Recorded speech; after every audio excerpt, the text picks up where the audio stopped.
Durga YouTube ചാനലിലേക്ക് എല്ലാവർക്കും സ്വാഗതം. ഇന്ന് തമ്പ്ലയിൽ കണ്ടിട്ടുണ്ടാകും നിങ്ങൾ നമ്മുടെ കഴിഞ്ഞ വീഡിയോയിൽ ശുഭഗ്രഹമായ ബുധൻ ഓരോ ലഗ്നഭാവങ്ങളിൽ നിന്ന് കഴിഞ്ഞാലുള്ള പൊതുവായ ഫലങ്ങളാണ് പറഞ്ഞുകൊണ്ടിരുന്നത്. ഇന്ന് പറയാൻ പോണത് അത്യന്തം പവർഫുള്ളായ നിയന്ത്രണത്തിൻ്റെ കാരകനായ വ്യാഴം ലഗ്നഭാവങ്ങളിൽ നിന്ന് കഴിഞ്ഞാലുള്ള പൊതുവായ ഫലങ്ങളാണ് പറയാൻ പോകുന്നത്. നിങ്ങൾ ഇപ്പോഴും ഞാൻ ഒരു കാര്യം പറയണത്, ഇത് പൊതുവായ ഫലം മാത്രമാണ്. നിങ്ങൾ അത് ആ രീതിയിൽ മാത്രമേ എടുക്കാൻ പാടുള്ളൂ. ഇത് ജാതക വിശകലനമല്ല. ഇവിടെ ഈ നീചരാശി അല്ലെങ്കിൽ നീചരാശിയിലൊരു നീചരാശിയാണ്, രാശിയാണെന്ന് പറഞ്ഞിട്ട് അങ്ങനെയല്ല.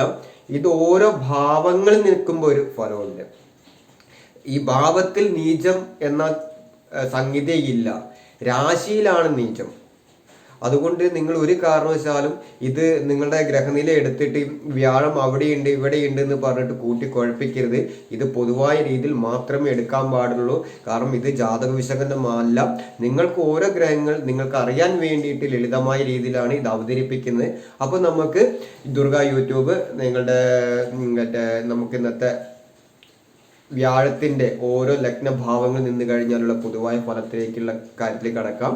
അപ്പൊ നമുക്ക് ഇവിടെ നിങ്ങളിവിടെ രാശി ചാർട്ട് കാണുന്നുണ്ട് വിചാരിക്കുന്നു. ഇത് മേടം മുതൽ ഞാൻ എപ്പോഴും പറയാറുള്ളത് മേടം മുതലാണ് രാശി എണ്ണി തുടങ്ങുന്നത്. മേടം, ഇടവം, മിഥുനം, കർക്കിടകം, ചിങ്ങം, കന്നി, തുലാം, വൃശ്ചികം, ധനു, മകരം, കുംഭം, മീനം, അങ്ങനെ 12 രാശികൾ.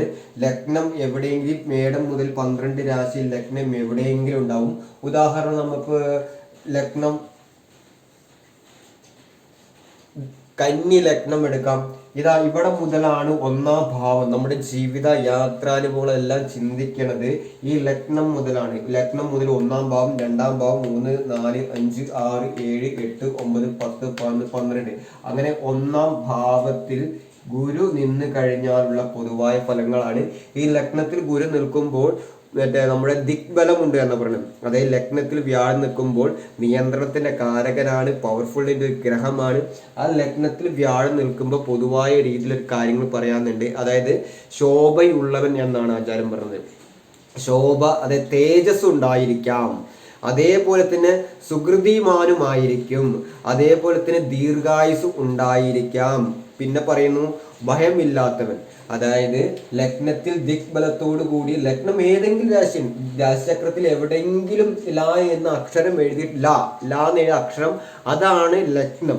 ആ ലഗ്നത്തിൽ വ്യാഴം ഒന്നാം ഭാവത്തിൽ വ്യാഴം ലഗ്നത്തിൽ ദിഗ്ബലമുണ്ട്.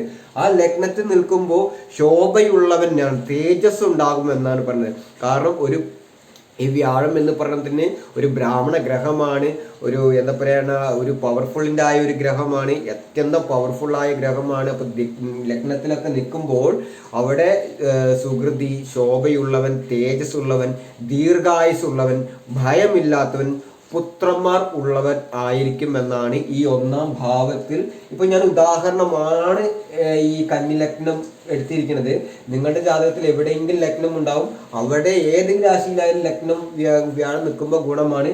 ഇവിടെ ഗുളിയൻ ഉണ്ട് എന്ന് പറഞ്ഞിട്ട് ഇവിടെ എന്നാണ് ഞാൻ പറഞ്ഞത്, ഗുളിയൻ ഉണ്ട് പറഞ്ഞിട്ട് ഈ ഗുരുവിനെ കാണൂല, ഗുളിയനെ പിടിച്ചിട്ട് ഫലം പറയും.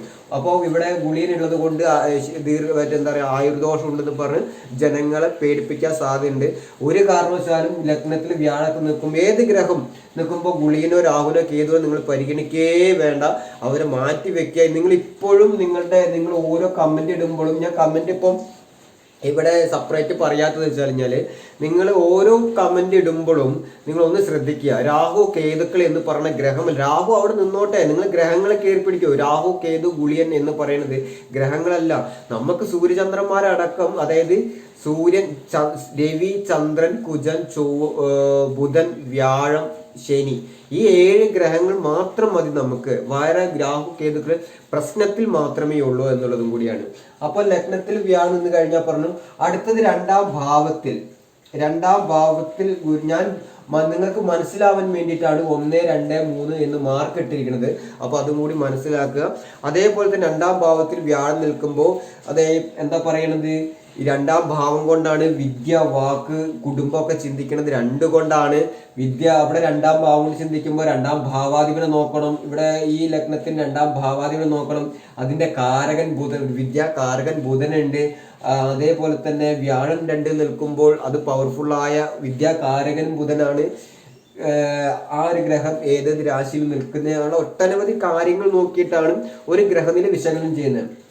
അല്ലാതെ ഗുളിയൻ അവിടെ ഉണ്ട്, ഗുളിയന്റെ കൂടെ അല്ലെങ്കിൽ കേതുവിന്റെ കൂടെ കുജനുണ്ട് എന്ന് പറഞ്ഞത് കൊണ്ട് കേതുവിന് നിങ്ങൾ ഭയക്കേ വേണ്ട, രാഹുവിനും ഭയക്കേണ്ട. ഇത് ഭയക്കുന്ന എപ്പോഴാണ്? ഒരു ജ്യോതിഷിയെ അല്ലെ ഒരു പണ്ഡിതനെ സമീപിക്കുമ്പോൾ അപ്പോഴാണ് ഇത് പ്രശ്നമാകുന്നത്. കാരണം അയാള് ആ ഒരു വെറുതെ എന്തെങ്കിലും, അതായത് രാഹു കേതു ഗുളിയനെ കാണുമ്പോൾ തന്നെ അമിതമായ നമ്മുടെ ചിന്തയിലേക്ക് ഒരു എന്താ പറയാ, ഒരു ഭയപ്പെടുത്തുന്ന രീതിയിലുള്ള സംസാരങ്ങളാണ്. അവിടെയാണ് നമ്മളെ ഭയപ്പെടുന്നത്. അതുകൊണ്ട് നിങ്ങൾക്ക് ഒരു കാരണവശാലും എൻ്റെ കമന്റ് താഴെ ഒരുപാട് രാഹു ഉണ്ട്, കേതു രാശി കേതുവിന്റെ കൂടെ നിൽക്കണം, ഒരു കാരണവശാലും എൻ്റെ ഭയക്കേണ്ട. അപ്പൊ രണ്ടാം ഭാവത്തിൽ വ്യാഴം നിന്ന് കഴിഞ്ഞാൽ ഭക്ഷണ സുഖം ഉള്ളവൻ, അതേപോലെ തന്നെ സുഖമുള്ള, അതായത് സുമുഖൻ, അതായത് നമ്മൾ പറയില്ലേ സുമുഖൻ, സുന്ദരൻ, അതേപോലെ ഭക്ഷണ സുഖം, അത്യന്തം ധനവാൻ, ധനത്തിന്റെ കാരകനാണ് വ്യാഴം. രണ്ടാം ഭാവത്ത് നിൽക്കുമ്പോൾ അത്യന്തം പവർഫുള്ളായി വിദ്യാഭ്യാസം കിട്ടണം, ധനം ഉള്ള, അതായത് നല്ല ധനത്തോട് കൂടിയവൻ. അതേപോലെ തന്നെ വിദ്വാൻ എന്നാണ് പറയുന്നത്. അത് മാത്രമല്ല, വിദ്വാൻ എല്ലാ സകല എന്താ പറയാ അടവുകളും പറ്റി അതേപോലെ പ്രാവീണ്യത്തിൽ വരുന്ന ഒരു ആളായിരിക്കും ഈ വ്യാഴം എന്ന് പറയുന്നത്. കാരണം പവർഫുളിന്റെ ആള്, നിയന്ത്രണത്തിന്റെ കാരകനാണ്, ബ്രാഹ്മണ ഗ്രഹമാണ്, കുടുംബപരമായിട്ട് സ്വത്തുക്കളൊക്കെ കിട്ടാൻ സാധ്യതയുണ്ട്. അതുപോലെ തന്നെ ഭക്ഷണത്തിന്, നമുക്ക് ഒരു നേരം ഭക്ഷണത്തിന് പോലും നമുക്ക് ഒരാളെ ആശ്രയിക്കേണ്ട ആവശ്യം, കർമ്മം കൊണ്ട് ഒരാൾ ആശ്രയിക്കാണ്ട് ജീവിക്കുന്ന ഒരു വ്യക്തിത്വമുള്ള ആളായിരിക്കണം. പിന്നെ ദുഃഖങ്ങളൊക്കെ കുറവുള്ള ആളായിരിക്കും. പിന്നെ അതൊന്ന് സുന്ദരനും, അങ്ങനെ ഒട്ടനവധി കാര്യങ്ങളുണ്ട്. അതായത് കവിയാകാം, അങ്ങനെ എഴുത്തുകുത്തകൾ, അങ്ങനെ ഒട്ടനവധി കാരകത്തുകൾ വ്യാഴത്തിനുണ്ട് ആ രണ്ടാം ഭാവത്തിൽ നിൽക്കുമ്പോൾ. അടുത്തത് പറയുന്നത് മൂന്നാം ഭാവത്തിൽ.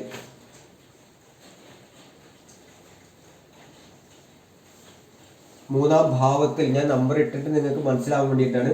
മൂന്നാം ഭാവത്തിൽ നിൽക്കുമ്പോൾ, അതായത് അത് ഒരു ഉപജയ രാശിയാണ്. 3 എന്ന് പറയുന്നത് ഒരു ഉപജയ രാശിയാണ്. ആ ഉപജയ രാശിയിൽ വ്യാഴം നിൽക്കുമ്പോൾ ഗുണദോഷമാണ് പറയുന്നത്. ഗുണദോഷം 3 എന്ന് പറയുന്നത് ഗുണദോഷമാണ് പറയുന്നത്. അപ്പോൾ ആ മൂന്നാം ഭാഗത്ത് നിൽക്കുമ്പോൾ അവജ്ഞയോട് കൂടിയവൻ എന്ന് വെച്ച് കഴിഞ്ഞാല് എന്താ പറയാ, ഒരു വ്യാഴത്തിൽ മൂന്നാം ഭാവം, അതായത് രാശിചക്രത്തിൽ മൂന്നാം ഭാവത്തിൽ വ്യാഴത്തിൽ നിൽക്കുമ്പോൾ അതിന് അത്ര ആ വ്യാഴത്തിന് ബലക്കുറവ് ഉണ്ടായിരിക്കാം. ആ വ്യക്തിക്ക് കുറച്ച് ക്ലേശകരമായിട്ട് കുറച്ച് ബുദ്ധിമുട്ടുകളൊക്കെ ഉണ്ടാകാം എന്നാണ് പറയുന്നത്. അവജ്ഞയോട് കൂടിയവനും ലുബ്ധനും ദുഷ്ടബുദ്ധിയും എന്നാണ് പറയുന്നത്. അതായത് ദുഷ്ടബുദ്ധി എന്ന് വെച്ച് കഴിഞ്ഞാൽ മറ്റൊരു എന്താ പറയുക, നമ്മൾ പറയില്ല നമ്മൾ ചില കാര്യങ്ങൾക്ക് പറയുന്നു, അവൻ്റെ ഒരു മനസ്സ് കണ്ടില്ലേ, ഒരു മോശമായ മനസ്സ്, ഒരു ദുഷ്ടബുദ്ധി, ഒരു സ്നേഹമില്ലാത്തവൻ, അതിന് അങ്ങനെ പറയാം, സ്നേഹമില്ലാത്തവനും ലുബ്ധൻ, അത് അവജ്ഞയോട് കൂടിയൻ. എന്നാ വേറെ അതിൻ്റെ കൂടെ ഗുണവും പറയുന്നുണ്ട്, പ്രസിദ്ധരായ സഹോദരങ്ങൾ ഉണ്ടാകാം, പ്രസിദ്ധരായ സഹോദരന്മാരോട് കൂടിയവനായിരിക്കും എന്നാണ് പറയുന്നത്. അതേപോലെ തന്നെ പാപകർമ്മം ചെയ്യുന്നവൻ ദുഷ്ടനാവും എന്നാണ് പറയുന്നത്. അപ്പോൾ ഗുണദോഷമായിട്ട് പറയുന്നുണ്ട്. പക്ഷെ മൂന്നാം ഭാവത്തിൽ നല്ലതല്ല, മോശം തന്നെയാണ് കൂടുതൽ പറയുന്നത്. ഇത് പറയുന്നത് നാലാം ഭാവത്തിൽ. ഇവിടെ കന്നിലഗ്നക്കാരന്റെ 4 എന്ന് പറയുന്നത് ധനുരാശിയാണ്. നാലാം ഭാവത്തിലേക്ക് വ്യാഴം നിൽക്കുമ്പോൾ പവർഫുള്ളാണ്. 4 കൊണ്ടാണ് മാതാവിനെ ചിന്തിക്കുന്നത്, വീട്, വാഹനം ഇത്യാദി കാര്യങ്ങൾ ചിന്തിക്കുന്നത്. 4 ഒരു കാരകൻ ചന്ദ്രനാണ്. മാതാവിനെ ചിന്തിക്കുന്നത് ഈ 4 കൊണ്ട് വാഹനം ചിന്തിപ്പിക്കും, ശുക്രനെ ചിന്തിക്കണം. അങ്ങനെ ഓരോ ഭാവത്തിനും ഓരോ കാരകത്വം വ്യത്യാസങ്ങളുണ്ട്. ഓരോ ഭാവത്തിനും ഓരോ കാര്യങ്ങൾ സൂചിപ്പിക്കുന്നുണ്ട്. അതിന്റെ കാരകന്മാരും വ്യത്യാസമുണ്ട്. അപ്പൊ നാലാം ഭാവത്തിൽ അതായത് ഒരു കേന്ദ്രമാണ് 4 എന്ന് പറയുന്നത്. ഒരു കേന്ദ്ര ഭാവത്തിൽ എന്താ പറയുക വ്യാഴം നിൽക്കുമ്പോൾ മാതാവിന് ബന്ധുക്കളും ഗാർഹിക ഉപകരണങ്ങളും ഉള്ളവനും, അതായത് മാതാവും ബന്ധുക്കളും ഉള്ളവൻ. 4 കൊണ്ടാണ് ബന്ധുക്കളെ സൂചിപ്പിക്കുന്നത്, 4 കൊണ്ടാണ് മാതാവിനെ സൂചിപ്പിക്കുന്നത്. അതിന്റെ കാരകൻ നമ്മുടെ ചന്ദ്രനാണ്. ചന്ദ്രന്റെ പൊസിഷനൊക്കെ നോക്കണം. അങ്ങനെ അവിടെ ശനിബന്ധം. ഇത് പൊതുവായ രീതിയിൽ മാത്രമേ എടുക്കാൻ പാടുള്ളൂ നിങ്ങൾ, അല്ലാണ്ട് നിങ്ങൾ കൂട്ടിക്കുഴപ്പിക്കരുത്. നോക്കൂ, മേടത്തിൽ വ്യാഴം നിൽക്കുമ്പോൾ ഒരു ഫലമുണ്ട്, ലഗ്നത്തിൽ നിൽക്കുമ്പോൾ ഒരു ഫലമുണ്ട്. അങ്ങനെ രാശിയിൽ നിന്ന് കഴിഞ്ഞ ഓരോ ഫലങ്ങളുണ്ട്. അത് മേടൻ രാശിയിൽ വ്യാഴം നിൽക്കുക, ഇടവരാശിയിൽ നിൽക്കുക, മിഥുനൻ രാശിയിൽ നിൽക്കുക, അങ്ങനെ കർക്കിടകം, മിഥുനം, ചിങ്ങം, കന്നി, തുലാം, വൃശ്ചികം, അങ്ങനെ 12 രാശിയിൽ നിന്ന ഒരു ഫലമുണ്ട്. ലഗ്ന ഭാവങ്ങളിൽ, അതായത് 1, 2, 3, 4 ഭാവങ്ങളിൽ നിൽക്കുമ്പോൾ ഒരു ഫലമുണ്ട്. ഇത് ലഗ്നാൽ 4-ാം ഭാവത്തിൽ നിൽക്കുമ്പോൾ മാതാവ്, ബന്ധുക്കളും ഗാർഹിക ഉപകരണങ്ങളും ഉള്ളവനും പുത്രന്മാരെ കൊണ്ടും ഭാര്യയെ കൊണ്ടും അതേപോലെ തന്നെ സുഖം അനുഭവിക്കുന്നവനും അതേപോലെ തന്നെ ധാന്യ വസ്തുക്കൾ ആയി ഭവിക്കുന്നുണ്ട്. അപ്പോൾ 4-ാം ഭാവം ഒരു കേന്ദ്രസ്ഥാനമാണ്. അവിടെ വ്യാഴം നിന്ന് കഴിഞ്ഞാൽ നല്ല ഫലങ്ങളാണ് പറയുന്നത്, അവിടെ ദോഷകാര്യങ്ങളൊന്നുമില്ല പറയണത്. അപ്പം അതും നല്ല ഒരു 4-ാം ഭാവത്തിൽ നല്ലൊരു ശുഭമായിട്ടുള്ള കാര്യങ്ങളാണ് പറയണത്. അപ്പോൾ 1-ാം ഭാവത്തിൽ നല്ലത് പറയണു, 2-ാം ഭാവത്തിൽ നല്ലത് പറയണു, 4-ാം ഭാവത്തിൽ പറയണു, 3-ാം ഭാവത്തിൽ മോശം പറയണു. അതേപോലെ തന്നെ 5-ാം ഭാവത്തിൽ, 5-ാം ഭാവം എന്ന് പറയണത്, 5-ാം ഭാവം എന്ന് പറയുന്നത് ഒരു ത്രികോണ രാശിയാണ്. 5-ാം ഭാവത്തിൽ ഗുരു നിൽക്കുമ്പോൾ ഭയം ഇല്ലാത്തവൻ, അതായത് ബന്ധുപുത്രാദികളോട്, അതായത് 5-ാം ഭാവം കൊണ്ടാണ് സന്താനം ചിന്തിക്കുന്നത്, ബുദ്ധിയെ ചിന്തിക്കുന്നത് 5 കോണ്. ആ ബുദ്ധിയുടെ കാരകൻ ബുധനാണ്, സന്താനകാരകൻ വ്യാഴമാണ്. അങ്ങനെ ഓരോ കാര്യം സൂചിപ്പിക്കും. അപ്പോൾ ഞാൻ പറഞ്ഞില്ല, ബുദ്ധിയെ ചിന്തിക്കുമ്പോൾ ബുധനെ ചിന്തിക്കണം, 5-ാം ഭാവത്തിലേക്ക് കിടക്കണം. സന്താന ഭാവം നോക്കുമ്പോൾ 5 കൊണ്ട് ചിന്തിക്കണം, അതിന്റെ കാരകൻ വ്യാഴത്തിൽ നോക്കണം. അങ്ങനെ ഒട്ടനവധി വ്യത്യസ്തമായ ഓരോ കാര്യം. ഒരാൾ എന്നെ സമീപിക്കുന്നു, ജ്യോതിഷി കൊച്ചിന് ഭയങ്കര ബുദ്ധിമുട്ടാണ്, അല്ലെങ്കിൽ സന്താനമില്ല, ഭാര്യ കല്യാണം കഴിച്ച വർഷമായി. അപ്പൊ നമ്മൾ നേരെ 5ലേക്ക് ഓടും. ആ ഗ്രഹനിലയിൽ 5-ാം ഭാവത്തിലേക്ക് നോക്കും, കാരകന്റെ സ്ഥിതി, വ്യാഴത്തിന്റെ സ്ഥിതി നോക്കും. അവിടെ മറ്റ് ശനി ബന്ധം, ചന്ദ്രന്റെയും കുജന്റെയും ബന്ധം നോക്കണം. പുരുഷ ജാതകത്തിലാണ് രവിയെയും ശുക്രനെയും നോക്കും. നമ്മുടെ സ്ത്രീ ജാതകത്തിലാണെങ്കിൽ ചന്ദ്രനെയും കുജനെയും ഗുരുവിനെ നോക്കും. അങ്ങനെ ഒട്ടേറെ കാര്യങ്ങൾ തിരിച്ചും മറിച്ചും നോക്കിയിട്ടാണ് ഒരു ഗ്രഹനില വിശകലനം ചെയ്യുന്നത്. 5-ാം ഭാവത്തിൽ നിന്ന് കഴിഞ്ഞാൽ പുത്രൻ ദുഃഖത്തോടു കൂടിയവൻ, അത് പുത്ര ദുഃഖത്തോട്, അത് നമുക്ക് ഒരിക്കലും പറയാൻ പറ്റില്ല. കാരണം 5-ാം ഭാവത്തിൽ കാരകത്തിൽ തന്നെ നിൽക്കുമ്പോൾ അവിടെ ദോഷം പറയാൻ പാടില്ല. പക്ഷെ അവിടെ പുത്ര ദുഃഖം എന്ന് വെച്ചാൽ എന്താ പറയുക, അവിടെ ഒരു ചിലപ്പോൾ പുത്രന്മാരെ കൊണ്ടൊക്കെ ചെറിയ ബുദ്ധിമുട്ടുണ്ടാകാം എന്നുള്ളത്. പക്ഷെ അവിടെ പുത്രന്മാരെ കൊണ്ട് അതായത് രണ്ടും കൂടി മിക്സ് ചെയ്തിട്ടാണ് ആചാര്യം പറയേണ്ടത്. അതായത് രാജമന്ത്രി, അതായത് സർക്കാരിന്റെ അനുകൂലം കിട്ടാൻ സാധ്യത, ഉന്നത അധികാരികളാൽ ബഹുമാനിക്കപ്പെടുന്നവൻ, അതേപോലെ തന്നെ നല്ല ഒരു ബുദ്ധിയോട് വല്ല 5-ാം ഭാവത്തിൽ ആ ബുദ്ധിയുടെ കാരകൻ പോലും നോക്കണം. എന്നിരുന്നു കഴിഞ്ഞാലും 5-ാം ഭാവത്തിലൊക്കെ നിൽക്കുമ്പോൾ നമ്മുടെ എന്താ പറയുക, സർക്കാരിന്റെ ഒരു ബഹുമാനി, അതായത് രാജാവിനാൽ ബഹുമാനിക്കപ്പെടുന്നു, ഉന്നത അധികാരികൾ ബഹുമാനിക്കപ്പെടാം എന്നുള്ളതാണ്. അതേപോലെ തന്നെ ഈ 6-ാം ഭാവത്തിൽ വ്യാഴം നിന്ന് കഴിഞ്ഞാൽ, 6-ാം ഭാവത്തിൽ വ്യാഴം നിൽക്കുമ്പോൾ എന്താണ് പറയണത്, അലസൻ, അത് 6-ാം ഭാവം മോശമാണ് പറയണത്. ആദ്യം തന്നെ പറയണു, ആചാരം പറയണു, 6 അലസത ഉള്ള ആ വ്യക്തി ആയിരിക്കാം. ഇതൊക്കെ സാധ്യത മാത്രമാണ്, നിങ്ങൾ അതേപോലെ എടുക്കരുത് എന്നുള്ളതും കൂടി മനസ്സിലാക്കുക. 6-ാം ഭാഗത്ത് അലസത ഉണ്ടാകാം. അതേപോലെ തന്നെ ശത്രുക്കളെ നശിക്കുന്ന, രണ്ടും കൂടിയാണ് പറയുന്നത്, ഗുണദോഷമാണ്. കാരണം 6ഉം 3ഉം ഉപജയ രാശിയാണ്. അപ്പൊ അവിടെ എന്താ പറയുന്നത്, ഒരു ഗുണദോഷ സമ്മിശ്രമായിട്ടാണ് കാര്യങ്ങൾ പറയണം. 6-ൽ വ്യാഴം നിന്ന് പറഞ്ഞിട്ടുണ്ട്. 6-ാം ഭാവം രോഗം ചിന്തിക്കുന്നതും 6 കൊണ്ടാണ്, കളവ് ചതി 6 കൊണ്ടാണ്. 6, 8, 12 ഭാവങ്ങൾ എന്ന് പറയുന്നത് വൈദ്യ മേഖലയിൽ സൂചന തരുന്നുണ്ട്, അതും കൂടി മനസ്സിലാക്കുക. 6-ാം ഭാവത്തിൽ അലസത ഉണ്ടാകാം, ശത്രുക്കളെ നശിപ്പിക്കുന്നവൻ, അതേപോലെ തന്നെ സങ്കടത്തോട് എപ്പോഴും ഉള്ള വ്യക്തി ആയിരിക്കും, എപ്പോഴും സങ്കടത്തോടു കൂടി ദുഃഖത്തോടു കൂടി അങ്ങനെ ഉണ്ടാവാൻ സാധ്യതയുള്ള ഒരാളായിരിക്കാം എന്നാണ് പറയുന്നത്. അതേപോലെ തന്നെ മന്ത്രത്തിലും ആഭിചാരത്തിലും സമർത്ഥൻ, അവിടെയാണ് പ്രശ്നം. കാരണം വെച്ചാൽ നിങ്ങൾ ഇത് കേട്ടിട്ട് വ്യാഴം 6-ാം ഭാവത്തിൽ നിന്നിട്ട് നിങ്ങൾ ഓടിച്ചെന്ന് മന്ത്രവാദി ആഭിചാരം നിങ്ങൾക്ക് ആവാൻ പോകണ്ട. ഇനി നിങ്ങളുടെ 6-ൽ വ്യാഴം ഉണ്ടെന്നുണ്ടെങ്കിൽ അതൊക്കെ ഒരു സാധാരണ രീതിയിൽ മാത്രം എടുത്താൽ മതി. ചില ആൾക്കാർക്കുണ്ടാകാം, കാരണം മന്ത്രത്തിലും ആഭിചാരത്തിലും താല്പര്യനായ ആൾക്കാർ, ഉപാസന്മാരില്ലേ, മലയോര ആൾക്കാരില്ലേ, അല്ലെങ്കിൽ ഗോത്ര സമുദായക്കാരുണ്ട്, മറ്റ് മേഖലയിൽ ഒക്കെ ഈ എന്താ പറയാ, നമ്മളെ മറ്റ് ദൈവങ്ങളെയൊക്കെ നമ്മളെ ആവശ്യങ്ങൾക്ക് അത് വിനിയോഗിച്ച് അതാണ് മന്ത്രവാദം, ആഭിചാരത്തിലേക്ക് കടക്കുന്ന രീതിയിലെല്ലാം അങ്ങനെയുള്ള കാര്യങ്ങളൊക്കെ ചെയ്യുന്ന ആൾക്കാരില്ലേ.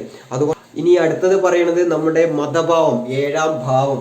ഏഴാം ഭാവം കൊണ്ടാണ് ജീവിത പങ്കാളി എങ്ങനെ ആയിരിക്കും എന്ന് പറയുന്നത്. ആ ഏഴാം ഭാവത്തിൽ വ്യാഴം നിന്ന് കഴിഞ്ഞാൽ നമ്മുടെ മതഭാവം, അതായത് നമ്മുടെ ഒരു പങ്കാളി എങ്ങനെയായിരിക്കണം എന്നുള്ളത് കൊണ്ട് 7 കൊണ്ടാണ് ചിന്തിക്കുന്നത്, 8 കൊണ്ടല്ല ചിന്തിക്കുന്നത്. 8 വേറെയാണ്. എല്ലാവരും നോക്കുമ്പോൾ 8ലേക്കാണ് കണ്ടുപിടിക്കുന്നത്. 8ൽ 7 പാവൻ ഉണ്ടെങ്കിൽ 7 പാവൻ ഉണ്ടെങ്കിൽ 8 പാവന്റെ കൂടെ വേറൊരാളെ കൂട്ടിച്ചേർക്കും. അടി ഉറപ്പാണ്. അല്ലെങ്കിൽ വിവാഹം മോചനായിരിക്കും സംഭവിക്കും. ഇവിടെയാണ് പാരമ്പര്യമായ അല്ലെങ്കിൽ ഈ പാപസാമ്യം, നക്ഷത്രപ്പൊരുത്തം എന്നൊക്കെ പറഞ്ഞ് മുന്നോട്ട് പോകുന്നത് അശാസ്ത്രീയമായിട്ട്. ഇനി 7ാം ഭാവത്തിൽ നിന്ന് കഴിഞ്ഞാൽ എന്താ പറയണത്? ഭർത്തകാരകനാണ് വ്യാഴം. അതായത് നമ്മൾ 7-നൊരു കാരകനുണ്ട്, പൊതുവായിട്ടൊരു കാരകൻ ശുക്രനാണ്. പക്ഷെ ഇത് ഭർത്തകാരകനാണ് ഈ വ്യാഴം. ആ ഭർത്തകാരകൻ വ്യാഴം 7ാം ഭാവത്തിൽ നിൽക്കുമ്പോൾ നല്ല ഭാര്യയോട് കൂടിയവനായിരിക്കും എന്ന് പറയുന്നത്. അതേപോലെ തന്നെ പുത്രന്മാരോട് കൂടിയവനും, നല്ല ഭാര്യ, നല്ല പുത്രന്മാര്, സുന്ദരനും എന്നായിരിക്കുന്നത്. പിതാവിനേക്കാൾ ദാനശീലൻ ആയിരിക്കും എന്നാണ് പറയുന്നത്. ഒന്നുകൂടി പറയാം, 7ാം ഭാവത്തിൽ നിൽക്കുമ്പോൾ എന്ന് പറയുന്നത്, 7ാം ഭാവത്തിൽ നിൽക്കുമ്പോൾ നല്ല ഭാര്യയോട് കൂടിയവനും അതേപോലെ തന്നെ പുത്രന്മാരോട് കൂടിയവനും പിതാവിനേക്കാൾ കൂടുതൽ ദാനശീലം, അതായത് ഒരു പിതാവ് കൊടുക്കുന്നതിനെക്കാട്ട് കൂടുതൽ ഒരു പടിക്കെങ്കിലും ദാനം കൂടുതൽ കൊടുക്കുന്ന വ്യക്തി ആയിരിക്കാം എന്നാണ് പറയുന്നത്. അതാണ് ഒരു പടി മുന്നിലായിരിക്കും, പിതാവിനേക്കാൾ ഒരു പടി മുന്നിലായിരിക്കും 7ാം ഭാവത്തിൽ നിന്ന് കഴിഞ്ഞാൽ. നല്ല ഭാര്യ, സ്നേഹമുള്ള ഭാര്യ, വേറെ ബുദ്ധിമുട്ടോ കാര്യങ്ങളില്ല അവിടെ. പക്ഷേ 7ാം ഭാവത്തിൽ നിൽക്കുമ്പോൾ അവിടെ ശനിയുടെ ദൃഷ്ടിയോ കുജിൻ്റെ ദൃഷ്ടിയോ എവിടെയെങ്കിലും ഉണ്ടാവും. ഈ ലഗ്നഭാവത്തിൽ വ്യാഴം എവിടെയെങ്കിലുമൊക്കെ ഉണ്ടാകും. അവിടെ 7ലേക്ക് ദൃഷ്ടി വരിക, യോഗം ചെയ്യുക. പക്ഷെ അവിടെ ശനി, കുജ, രവിയുടെ ഒക്കെ ബന്ധം വരുമ്പോൾ ഫലത്തിന് വ്യത്യാസങ്ങൾ വരും എന്നാണ്. ഇവിടെ ശനി നിൽക്കുമ്പോൾ ആചാര്യം പറയുന്നത്, ശനി ഗുരു മേളിൽ നിൽക്കുമ്പോൾ പുനർവിവാഹ സാധ്യതയാണ് പറയുന്നത്. അപ്പോൾ അങ്ങനെയൊക്കെ ഓരോ കാര്യങ്ങളുണ്ട്. ആ ശനി നിൽക്കും. അങ്ങനെ ഒട്ടനവധി കാര്യങ്ങൾ നോക്കിയിട്ടാണ് ഒരു കാര്യങ്ങൾ തീരുമാനിക്കേണ്ടത്. അങ്ങനെ അടുത്തത് 8ാം ഭാവത്തിൽ.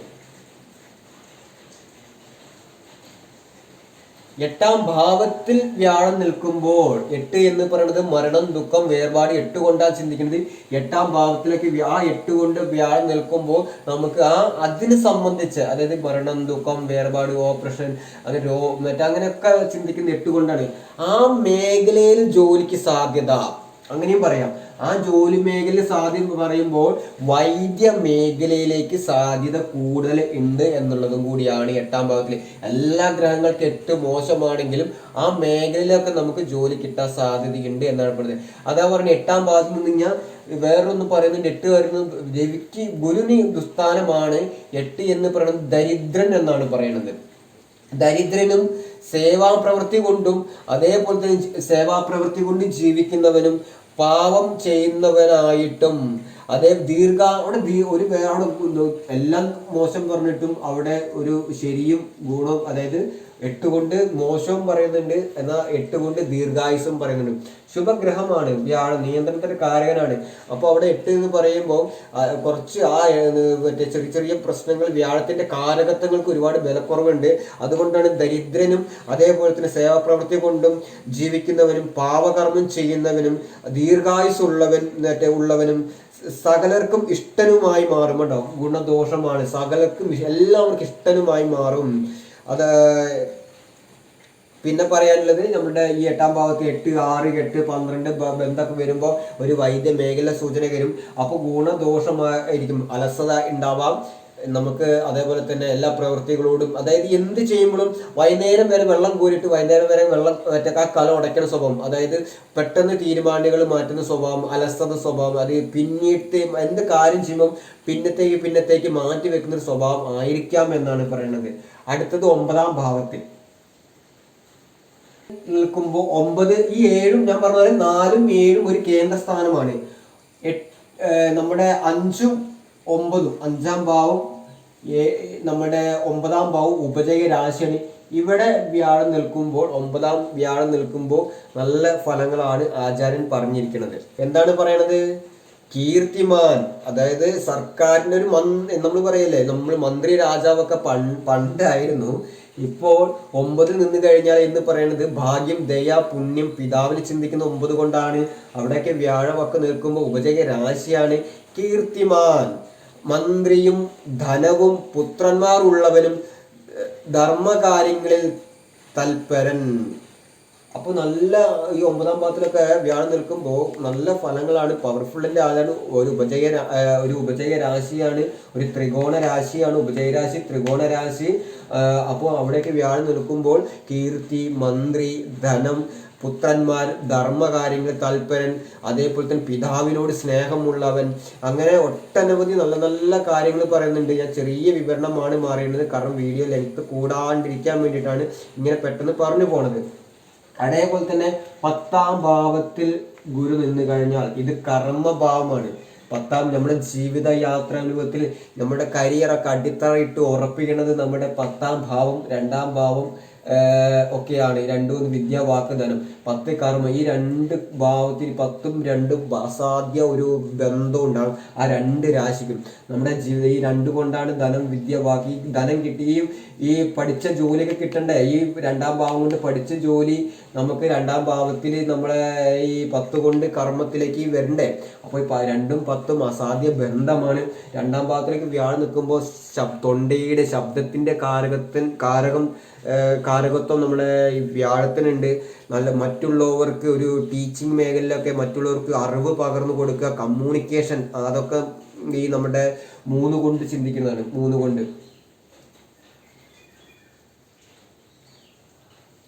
ഞാൻ നേരത്തെ 3ാം ഭാവത്തിൽ ഗുരുവാണ് ഇട്ടിരിക്കുന്നത്, അല്ല ബുധനായിരുന്നു. അത് ഞാനിപ്പോൾ ഒരു ചെറിയ ക്ഷമ ചോദിക്കുന്നു. 3ൽ ഗുരുവാണ് ഇടുന്നത്, ബുധൻ ഇട്ടുപോയി എന്നുള്ളത് കൂടി മനസ്സിലാക്കുക. അപ്പോൾ 10ാം ഭാവത്തിൽ നിൽക്കുമ്പോൾ എന്താ പറയണത്? സദാചാരശീലൻ, നല്ല യശസ്സുള്ളവൻ, ധനികൻ, രാജപ്രീതി, അതൊക്കെയാണ് പറഞ്ഞത്. അതായത് സർക്കാരിനാൽ വരുമാനം ഉണ്ടാകാം. അവിടെ സർക്കാരിന്റെ വരുമാനം, അതായത് ഗുരുവിന് നല്ല കർമ്മഭാവത്തിലൊക്കെ പുഷ്ടിമേരുന്ന നല്ലൊരു പവർഫുള്ളായിട്ട് നല്ല യശസ്സുള്ളവൻ, അതേപോലെ തന്നെ സദാചാരശീലൻ എന്നാണ് പറയുന്നത്. അതേപോലെ തന്നെ എല്ലാം ധനികൻ. ധനികൻ എന്ന് പറയുന്നത് വെച്ചാല് എന്താ പറയുക, ഉന്നതി, നമ്മൾ ധനപരമായിട്ടും നമ്മളെ എന്താ പറയുക സ്വന്തമായിട്ട് സ്വപ്രയത്നത്തിലൂടെ കർമ്മത്തിലൂടെ നല്ല സമ്പാദിച്ച പണത്തോട് കൂടിയവൻ. അതുപോലെ തന്നെ 10ാം ഭാവത്തിലേക്ക് വ്യാഴം നിൽക്കുമ്പോൾ ചിലപ്പം നമ്മൾ പറയും ഒരു നല്ല വിദ്യാഭ്യാസമാണെന്നുണ്ടെങ്കിൽ തീർച്ചയായിട്ടും ആ 10ൽ നിന്നുകൊണ്ട് ഇപ്പോൾ 10ൽ നിന്നുകൊണ്ട് 5ലേക്ക് 2ലേക്കൊക്കെ ദൃഷ്ടി വരികയാണെങ്കിലൊക്കെ നമ്മുടെ MBBS മറ്റേ LLB, അതൊരു ലോയറിൻ്റെ, അങ്ങനെ ജഡ്ജ്മെൻറ്റ്, ടീച്ചിങ് മേഖല, ശബ്ദത്തിൻ്റെ മറ്റേ കാരകത്വം വ്യാഴത്തിനുണ്ട്. ഒരു സദസ്സിൽ മറ്റുള്ളവർക്ക് നല്ല അറിവുകൾ പറഞ്ഞ ആ ഒരു സദസ്സിൽ നമ്മൾ അവരുടെ മുമ്പിൽ നല്ല സദസ്സിലൊക്കെ നിന്നിട്ട് മറ്റുള്ളവർക്ക് നല്ല അഭിപ്രായങ്ങൾ പറയാനും എല്ലാം കൊണ്ടും ഈ ഒരു വ്യാഴത്തിന് ഈ കർമ്മഭാവമൊക്കെ നല്ല പുഷ്ടിമ വരുത്തുന്ന തന്നെയായിരിക്കും. അതേപോലെ തന്നെ 11ാം ഭാവത്തിൽ നിന്ന് കഴിഞ്ഞാലും ഇതേ ഫലങ്ങൾ തന്നെയാണ്. അതാണ് 10ാം ഭാവത്തിൽ നല്ല യശസ്സുള്ളവൻ, സദാചാരശീലൻ, അതേപോലെ തന്നെ ധനികൻ, രാജപ്രീതി ഉണ്ടാകുമെന്നാണ് പറയുന്നത്. അതേപോലെ തന്നെ 11ാം ഭാവത്തിൽ വ്യാഴം നിന്ന് കഴിഞ്ഞാൽ 11 എന്ന് പറയുന്നത് എല്ലാ ഗ്രഹങ്ങൾക്കും 10ാം ഭാവം ഒരു ഗ്രഹങ്ങൾക്കും മോശമില്ല. പക്ഷെ 11ാം ഭാവത്തിൽ എല്ലാ ഗ്രഹങ്ങൾക്കും നല്ല, ഒരു ഗ്രഹങ്ങൾക്കും മോശമില്ല എന്നുള്ളത് കൂടിയാണ്. ലാഭസ്ഥാനമാണ്, വരവിൻ്റെ സ്ഥാനമാണ്. ആ 11ാം ഭാവത്തിൽ നിന്ന് കഴിഞ്ഞാൽ ധനികൻ, അവിടെയും ധനികൻ. അതിൽ 11ലും 10ലും ഈ വ്യാഴം നിൽക്കുമ്പോൾ ഒരേ ഫലങ്ങളാണ് പറയുന്നത്. അതേ നല്ല ധനികനാകും എന്നാണ് പറയുന്നത്. അതേപോലെ തന്നെ ആരെയും ഭയക്കാത്തവൻ, വളരെ യശസ്സുള്ളവൻ, അതേപോലെ തന്നെ വാഹനം ഉള്ളവൻ. 4 കൊണ്ടാണ് വാഹനം ഇത്യാദി ചിന്തിക്കുന്നത്, 4 കൊണ്ടാണ്. ആ 4ാം ഭാവത്തിലേക്ക് വ്യാഴം നിൽക്കുമ്പോൾ വാഹനത്തിന്റെ കാരകൻ ശുക്രനാണ്, ശുക്രന്റെ പൊസിഷൻ. അപ്പോൾ അവിടെയും 4 വീട്, വാഹനം ഇത്യാദി. 4ാം ഭാവത്തിലേക്ക് വ്യാഴം നിൽക്കുക, ശുക്രൻ നല്ല ദിശയിൽ നിൽക്കുക, ചന്ദ്രനൊക്കെ നിൽക്കുമ്പോൾ മാതാവിൻ്റെയും സ്വന്തമായിട്ട് വീട്, വാഹനം, ഗ്രഹങ്ങൾ ഇത്യാദി കാര്യങ്ങൾ തീർച്ചയായിട്ടും ഉണ്ടാകും. ഈ 10ാം ഭാവത്തിൽ നിന്നുള്ള ഫലം വലിയ വ്യത്യാസമില്ല എന്ന് 12 നിന്ന് കഴിഞ്ഞാലും നല്ല ധനികൻ, ഭയമില്ലാത്തവൻ, അതേ വളരെ ആയുസ്, വാഹനം ഇത്യാദി കുടുംബങ്ങൾ, പുത്രന്മാര്, വിദ്യാഭ്യാസം, അതേപോലെ തന്നെ വരവിൻ്റെ സ്ഥാനമാണ്. നല്ല ഒരു സ്വകർമ്മത്തിലൂടെ പണം സമ്പാദിച്ച് നമ്മുടെ എന്താ പറയുക മറ്റുള്ളവർക്ക് ദാനശീലം ചെയ്യും. ആരും എന്താ പറയുക ഒരാളെയും ഒഴിവാക്കാണ്ട് ഉള്ളതായാലും 1 രൂപയായാലും അല്ലെങ്കിൽ ഒരു നേരത്തെ ഭക്ഷണമായാലും കഴിച്ചുകൊണ്ടിരിക്കുന്ന ഭക്ഷണമായാലും അത് ദാനം ചെയ്ത് കൊടുക്കുന്ന വ്യക്തിത്വം ആയിരിക്കും. ആരെയും നമ്മൾ ഒറ്റപ്പെടുത്തുന്ന സ്വഭാവം ഉണ്ടാവില്ല. എല്ലാവരും ഒന്നിച്ച് ചേർത്ത്, അതായത് ഒരു എന്താ പറയുക, നമ്മളെ ആരും നോക്കാണ്ട അവസ്ഥയിൽ ഒരു നേരം ഭക്ഷണം കൊടുക്കണം, അവരെ ഏറ്റെടുത്ത് സഹായിക്കുന്ന ഒരു വ്യക്തിത്വം ആയിരിക്കാം എന്നാണ് പറയുന്നത്. അടുത്തത് 12ാം ഭാവത്തിൽ വ്യാഴം നിൽക്കുമ്പോൾ എന്ന് പറയുന്നത് ഇതൊരു ദുസ്ഥാനമാണ്. 6, 8, 9. ഇപ്പോൾ ഇവിടെ വ്യാഴം നിന്ന് കഴിഞ്ഞാൽ ഗുണമാണ് പറയണത്, ഇവിടെ ഗുണമാണ്. അതേപോലെ തന്നെ 12ാം ഭാവത്തിൽ, അപ്പോൾ 12ാം ഭാവത്തിൽ നിൽക്കുമ്പോൾ മോശം ആണ് പറയണത്. കാരണം അവിടെ 12 ഒരു ദുസ്ഥാനമാണ്. പക്ഷെ 12ാം ഭാവത്തിൽ വ്യാഴം നിൽക്കുമ്പോൾ അവിടെ വേറൊരു കാര്യം കൂടി ഞാൻ പറഞ്ഞുതരാം, അത് ലാസ്റ്റ് പറഞ്ഞുതരാം. ഇവിടെ പറയുന്നത് കോപശീലൻ, ദേഷ്യപ്പെടുന്നവൻ, അതേപോലെ തന്നെ കഷ്ടതകൾ അനുഭവിക്കുന്നവൻ, അതായത് കഷ്ടവാക്കുകൾ, അതായത് നമ്മൾക്ക് എപ്പോഴും ദരിദ്രൻ, ഇല്ലായ്മ, അല്ലെങ്കിൽ ബുദ്ധിമുട്ടാണ്, കഷ്ടമാണ് എന്ന് സങ്കടത്തോടു കൂടി ദയനീയമായിട്ട് ഇങ്ങനെയുള്ള വാക്കുകൾ ഉച്ചരിച്ചു കൊണ്ടേയിരിക്കുന്ന ഒരു വ്യക്തി ആയിരിക്കും. അതേപോലെ തന്നെ കോപശീലൻ ആയിരിക്കും എന്നാണ് പറയുന്നത്. ഈ പുത്രന്മാർ കുറവുള്ളവൻ, പാപത്തോട് കൂടിയവനും, എല്ലാം കൊണ്ടും വെറുക്കുന്നവൻ, എല്ലാം കൊണ്ടും മറ്റുള്ളവരെ നിന്ന് വെറുക്കുന്ന സ്വഭാവമായിരിക്കും. അപ്പം ഇത്രയും കാര്യങ്ങൾ മോശമാണ് നിൽക്കുന്നത്. പക്ഷെ 12ാം ഭാവത്തിൽ വ്യാഴം നിൽക്കുമ്പോൾ വേറൊരു കാര്യം പറയുന്നത്, നിഗൂഢ ശാസ്ത്രങ്ങളിൽ തൽപരൻ. അവിടെ ശനി നിന്ന് കഴിഞ്ഞാൽ മോശം, ശുഭം. വ്യാഴം നിന്ന് കഴിഞ്ഞാൽ നിഗൂഢ ശാസ്ത്രങ്ങളിൽ തൽപരൻ, ഒളിഞ്ഞു കിടക്കുന്ന അറിവുകൾ പുറലോകത്ത് എത്തിക്കാൻ എന്നുള്ളൊരു സാധ്യതയും കൂടിയുണ്ട്. അപ്പോൾ 12ാം ഭാവത്തിൽ നിൽക്കുമ്പോൾ നിങ്ങൾ വിചാരിക്കുക, ഇത് നിങ്ങളുടെ ഗ്രഹനില വെച്ചിട്ട് ഒരു കാരണവശാലും ഇത് തർജ്ജമ ചെയ്യരുത്. കാരണം ഇത് സാധാരണ രീതിയിൽ ഫലമാണ്. നിങ്ങൾ എൻ്റെ കമൻ്റ് അടിയിൽ വന്നിട്ട് ഞാൻ പറഞ്ഞ പോലെ ഇതൊക്കെ ചെയ്തിട്ട് മോശമാണ്, ഇതാ എന്താ പറയുക, നിങ്ങൾ പറഞ്ഞ പോലെ ഇല്ലാന്ന്, ഇത് സാധാരണ ഗ്രഹനില വിശകലനമല്ല. ഇത് ഓരോ ലഗ്നത്തിന്റെ ഭാവങ്ങളിൽ നിന്ന് കഴിഞ്ഞാൽ, ഇനി മേടൻ രാശിയിൽ വ്യാഴുന്ന ഒരു ഫലമുണ്ട്, മേടം വൃശ്ചികത്തിൽ ഒരു ഫലം, ഇടവത്തിലും തുലാത്തിലും ഒരു ഫലം, അങ്ങനെ രാശിയിൽ നിന്ന് കഴിഞ്ഞ ഒരു ഫലമുണ്ട്. അതും കൂടി മനസ്സിലാക്കുക. അപ്പം ഇത്രയും കാര്യങ്ങളാണ് എനിക്ക് പൊതുവായിട്ട് നമ്മുടെ ഈ വ്യാഴം 12 ലഗ്നഭാവങ്ങളിൽ നിന്ന് കഴിഞ്ഞാലുള്ള പൊതുവായ ഫലം പറയാനുള്ളത്. അപ്പോൾ നിങ്ങൾക്ക് മനസ്സിലായി എന്ന് വിചാരിക്കുന്നു. പിന്നെ ഞാൻ പറയുന്നുണ്ട്, എത്ര മോശം ഗ്രഹനിലയായാലും, എത്ര നല്ല ഗ്രഹനിലയായാലും, എത്ര വിദ്യാഭ്യാസമുള്ള ഗ്രഹനിലയായാലും, നമ്മുടെ കർമ്മം എന്ന പദത്തിലേക്ക് ഇറങ്ങി തിരിക്കാതെ ഒരു കാരണവശാലും നമ്മൾ മുകളിലേക്ക് എത്തില്ല എന്നുള്ളത്. അല്ലാണ്ട് നിങ്ങൾ ഏതൊരു ജ്യോതിഷത്തിന് മുമ്പിൽ പോയിട്ടും, ഇവിടെ ഏത് ജ്യോതിഷത്തിന് മുമ്പ് പോയി കഴിഞ്ഞാൽ രാഹുദോഷം, ഗുളികദോഷം, സർപ്പദോഷം, അതേപോലെ തന്നെ കേതുദോഷം, ശനിപ്പിഴയും പറയാൻ മാത്രമുള്ളൂ. ഇത് ജനങ്ങളിലേക്ക് നെഗറ്റീവ്, നമ്മുടെ ചിന്തകൾ, ഉപബോധ മനസ്സിലേക്ക് നെഗറ്റീവ് എന്ന ചിന്തകളാണ് വരുന്നത്, അടിച്ചേൽപ്പിക്കുകയാണ് ഈ ആവശ്യമില്ലാണ്ട്. നമ്മുടെ മനസ്സിൻ്റെ ചാവി, നമ്മുടെ ഹൃദയത്തിൻ്റെ ചാവി, അല്ലെങ്കിൽ നമ്മുടെ ഉപബോധ മനസ്സിൻ്റെ ചാവി എന്ന് പറയുന്നത് ഒരു ദൈവത്തിൻ്റെ കയ്യിലല്ല, അത് നമ്മളെ കയ്യിലാണ്. അപ്പം എത്ര മോശമായാലും നമ്മുടെ സ്വകർമ്മത്തിലേക്ക് ഇറങ്ങിത്തിരിക്കുക. അല്ലാണ്ട് നിങ്ങൾ എത്ര വിദ്യാഭ്യാസം ഉണ്ട്, എത്ര നല്ല ജാതകമായാലും ഉന്നതിയിലേക്ക് എത്താൻ പറ്റില്ല. 100% പറയണത്. പ്രളയം വന്നാലും വേണ്ടിയില്ല, ഭൂമി കുലുങ്ങിയാലും വേണ്ടില്ല, എനിക്ക് എൻ്റെ ലക്ഷ്യമാണ്, എൻ്റെ പ്രവൃത്തി, എനിക്ക് എൻ്റെ കരിയറിൽ രക്ഷപ്പെടുത്തണം, എനിക്കൊരു നല്ല ജീവിതം വേണം, ധനപുത്രാധിക വാഹനങ്ങൾ, ധനം, വാഹനം, വീട്, നിത്യ നല്ലൊരു വിവാഹം, എൻ്റെ അതേപോലെ ആരും ആശ്രയിക്കാണ്ട് എനിക്ക് സ്വകർമ്മത്തിലേക്ക് എനിക്ക് നല്ല മുന്നേറ്റം ഉണ്ടാകണം. സ്വന്തം ദൃഢപ്രതിജ്ഞ ഇല്ലാത്തൊരാൾക്കാണെങ്കിൽ എന്നും പൊട്ടക്കുഴിയിലേക്കേ കിടക്കുള്ളൂ. അതുകൊണ്ട് നിങ്ങൾ എണീക്കുക. അതാണ് ഭഗവാൻ ഉത്തിഷ്ഠ, അർജുനോട് ശ്രീകൃഷ്ണൻ പറഞ്ഞു, ഉത്തിഷ്ഠ. ആ രാജസ്വങ്ങൾ അനുഭവിക്കാൻ വേണ്ടി നീ ജീവിത യുദ്ധത്തിന് തയ്യാറാകുക. അവിടെ ഗ്രഹനില മാറ്റിവെക്ക്, എന്നിട്ട് ജീവിത യുദ്ധത്തിന് തയ്യാറാക്കുക. അല്ലാതെ നിങ്ങൾ അലസനായിട്ട് നടന്നിട്ട് നിങ്ങൾ കർമ്മം ചെയ്യാണ്ട് വന്നിട്ട് അച്ഛനെയോ അമ്മയോ അല്ലെങ്കിൽ സമൂഹത്തെയോ കുറ്റം പറയുന്നത് ഒരു അന്തസ്സില്ല എന്നുള്ളത് കൂടി മനസ്സിലാക്കുക. ഇത്രയുമാണ് ഇന്നത്തെ വീഡിയോസിൽ പറയാനുള്ളത്. അടുത്ത വീഡിയോസുമായിട്ട് വീണ്ടും വരുന്നവരെ നന്ദി, നമസ്കാരം.